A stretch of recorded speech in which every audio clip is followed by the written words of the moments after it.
Hello मेरे प्यारे दोस्तों।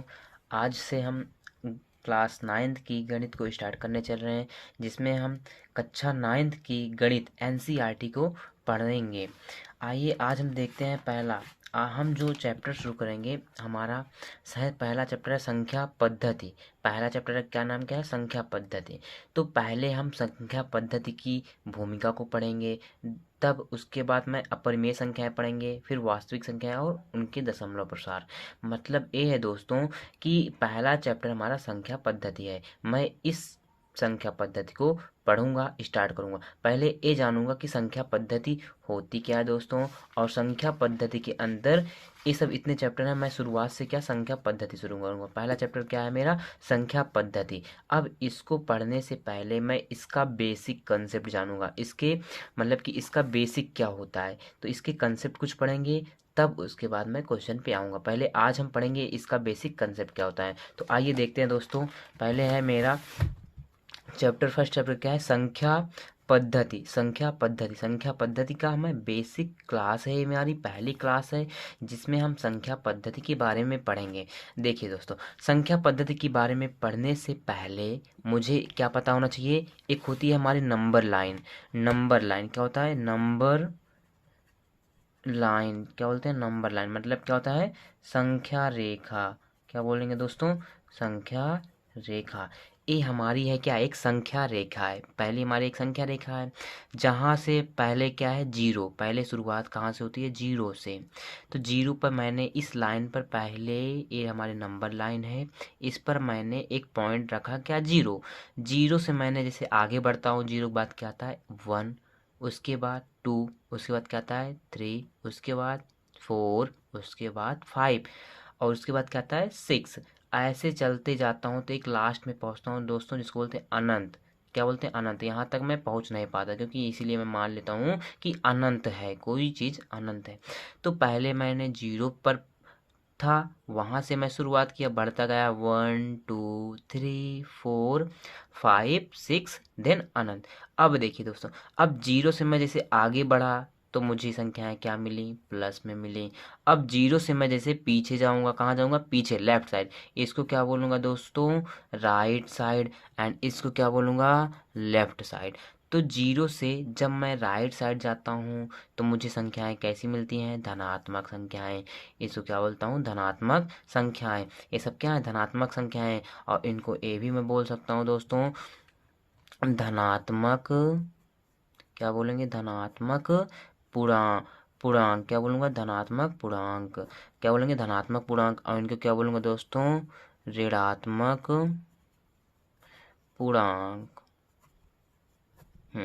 तो पहला क्या दोस्तों? ये सब तुम्हारी धनात्मक संख्या है, ए क्या है? ऋणात्मक संख्या है। जीरो से जैसे मैं राइट साइड बढ़ूंगा तो मुझे धनात्मक संख्याएं मिलेंगी। जीरो से जैसे मैं कहाँ जाऊंगा? लेफ्ट साइड, तब ये संख्या मुझे क्या होंगी? ऋणात्मक मिलेंगी, जिसको क्या बोलूँगा? ऋणात्मक संख्या है, या मैं बोलूँगा ऋणात्मक पूर्णांक, या मैं बोलूँगा धनात्मक पूर्णांक। ये धनात्मक पूर्णांक। जीरो से आप राइट हैंड साइड लो, अपने हैंड से राइट लोगे तो पॉजिटिव मिलेंगी, और जीरो से अपने लेफ्ट हैंड साइड लोगे तो क्या मिलेगा? ऋणात्मक संख्याएं मिलेंगी।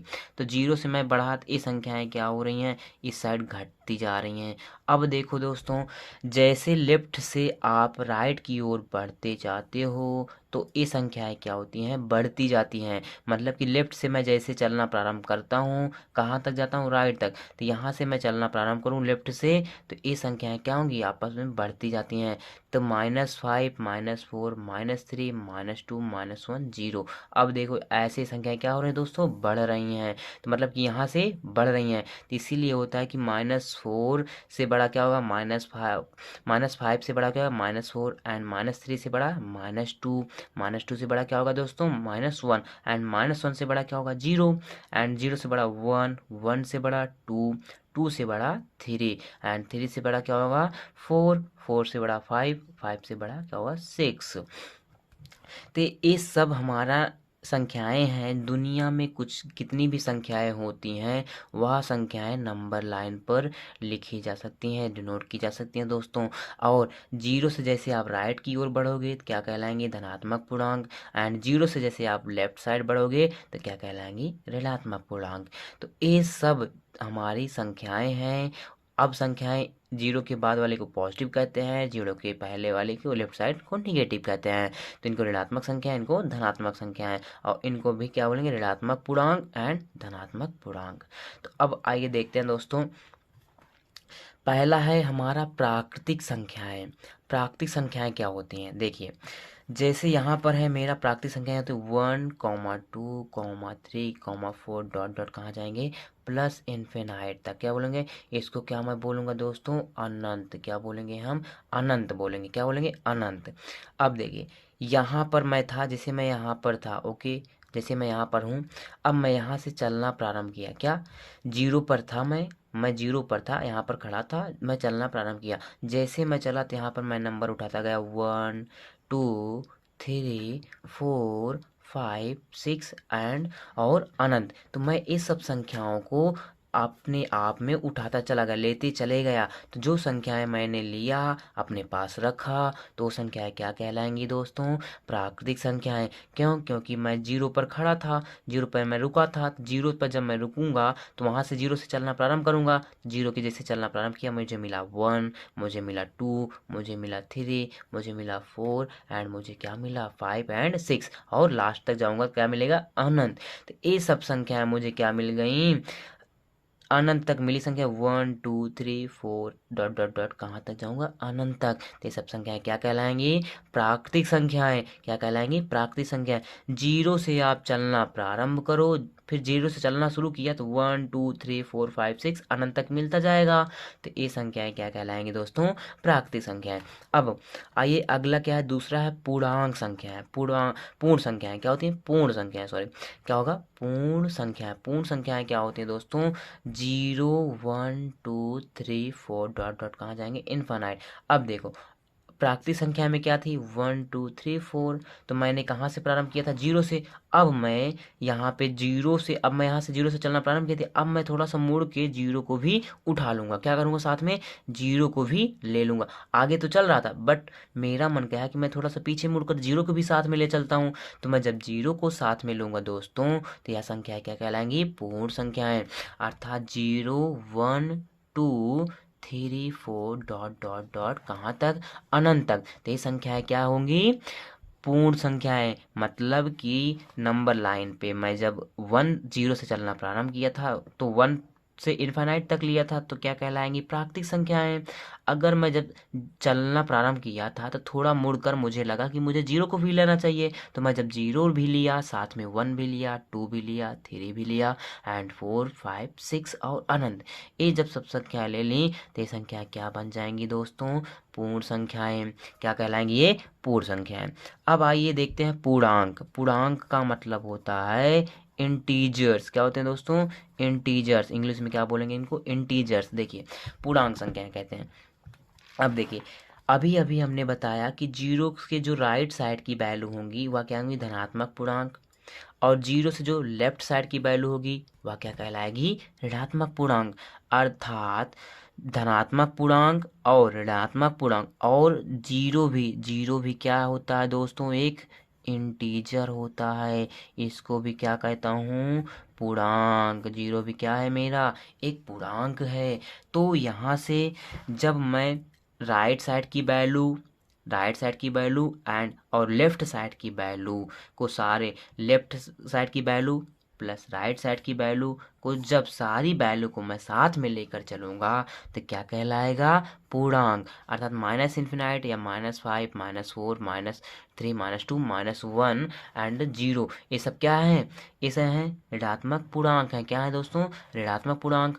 तो ऋणात्मक पूर्णांक जितने हैं और जितने धनात्मक पूर्णांक है और साथ में जीरो भी, इन सब संख्याओं को मैं एक झोली में भरता चलूं, अपने पास रखता चलूं, तो ये सब संख्याएं क्या कहलाएंगी, पूर्णांक कहलाएंगी। क्या कहलाएंगी, पूर्णांक। जैसे मैं लिखूं दोस्तों -3 एंड +3, एंड मैं लिखूं -2 माइनस +2, ये सब क्या है, क्या है, ये सब पूर्णांक ही है। क्या है, पूर्णांक। आप -5 लिखो, +5 लिख दो, क्या लिख दो, +5। तो ये सब क्या है दोस्तों, पूर्णांक है। तो माइनस की संख्याएं एंड जो धनात्मक संख्या होती है, इन तीनों को जब आप एक ही झोली में रखते हो, साथ में रखते हो, तो ये सब क्या कहलाएंगे, पूर्णांक कहलाएंगे। अब देखिए दोस्तों, आगे है, अगला है फोर्थ पॉइंट हमारा, परिमेय संख्याएं। परिमेय संख्याएं क्या होती हैं? वे संख्याएं जिन्हें p बटे q के रूप में लिखा जा सकता है उसे परिमेय संख्या कहते हैं। मतलब ये है मेरे भाई, जैसे p, वे संख्याएं जिन्हें p बटे q मतलब p बटे q के रूप में लिखा जा सकता है उसे हम परिमेय संख्या कहते हैं। जहाँ p कॉमा q क्या है? एक पूर्णांक है। इसका मतलब ये है दोस्तों, पूर्णांक अभी हमने बताया क्या है, पूर्णांक जितनी भी पॉजिटिव संख्याएं जितनी भी निगेटिव होती हैं वह क्या कहलाएंगी? पूर्णांक संख्याएं कहलाएंगी। और और p क्यों क्या कहलाएंगे? इसमें से कोई भी एक संख्या ले लो, p और q का मान, वो सब क्या कहलाएंगी? पूर्णांक संख्या। और यहाँ पर विशेष ध्यान रखना है दोस्तों, q का मान 0 के बराबर कभी नहीं होगा। इसका मतलब है डज नॉट इक्वल, जो q की वैल्यू होगी 0 के बराबर कभी नहीं होगी। 0 से बड़ी, 0 से छोटी हो सकती है, लेकिन 0 के बराबर नहीं हो सकती। जैसे यहाँ पर है दोस्तों p बटे q, p का मान कोई भी इंटीजर ले लूँ मैं, मान लीजिए -3 ले लिया, और p का q का मान मान लीजिए मैं 2 ले लिया, तो ये क्या है? p का मान हो गया, और ये क्या है? q का मान हो गया। तो ये p बटे q के फॉर्म में है, तो इसका मतलब ये कौन सी संख्याएं होंगी दोस्तों? परिमेय संख्याएं। आप 2/5 ले लीजिए, 2 भी क्या है? एक इंटीजर है। क्यों? क्योंकि 2 अभी हमने बताया इंटीजर मतलब पूर्णांक, तो 2 क्या है? यहाँ पर पूर्णांक है। 5 भी हमने बताया, 5 क्या है? एक पूर्णांक है, क्योंकि यहाँ पर नंबर लाइन पे दिखाया गया है 5, तो यहाँ पर क्या है दोस्तों? पूर्णांक। तो 2, क्योंकि यहाँ पर p और q मैंने कहा है एक पूर्णांक है, तो p और q का मान इन्हीं पूर्णांक में से आप कुछ भी रख लीजिए, उनको बटे में कर दीजिए, तो वह क्या कहलाएंगी? परिमेय संख्याएं। जैसे आप ले लो 3/4, -3/4, तो -5/4, ये सब क्या है? ये क्या है? p, ये क्या है? q, तो ये सब क्या है? p, q, p का मान क्या? इंटीजर ही है, q का भी मान इंटीजर है, और लिखा किसके फॉर्म में गया है? p बटे q के फॉर्म में, तो ये सब क्या कहलाएंगी? परिमेय संख्याएं कहलाएंगी। आई होप आप लोगों को अच्छे से समझ में आ रहा होगा। आइए देखते हैं आगे, थोड़ा सा और समझते हैं दोस्तों। तो सबसे पहला कंसेप्ट ये था कि जो हमारी नंबर लाइन होती है, दुनिया में कितनी भी संख्याएं हो, जितनी भी संख्याएं होती हैं, वह सब इस नंबर लाइन संख्या रेखा पर, किस पर? संख्या रेखा पर, ये जो हमारी रेखा है ना, इसको बोलते हैं संख्या रेखा पर दर्शाई जा सकती हैं, उनको प्रस्तुत किया जा सकता है। थैंक यू दोस्तों।